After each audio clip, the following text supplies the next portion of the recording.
காமாட்சி அம்மன் உருவகப்படுத்தி வெளியே வந்தது வந்து ஒரு அசுரனை வதம் செய்வதற்காக வந்தாள்.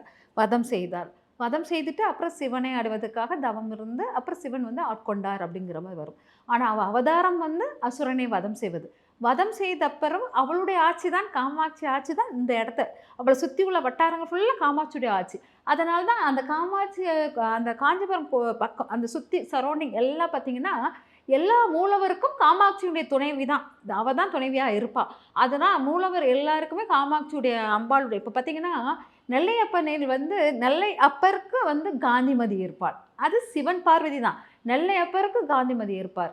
அதுக்கப்புறம் பார்த்தீங்கன்னா, சுந்தரேஸ்வருக்கு மீனாட்சி இருப்பாள். எல்லாருமே பார்வதி அம்சம் தான். ஆனா விதவிதமான பேருடன் உருவாகியிருக்கா. ஆனால் இங்க மட்டும் தான் காமாட்சி ஆட்சி பெற்ற இடம் மட்டும் தான் எல்லா மூலவருக்கும் நான் காமாட்சி மட்டும் தான் அமர்ந்திருப்பேன் அப்படிங்கிற மாரி இருக்கா.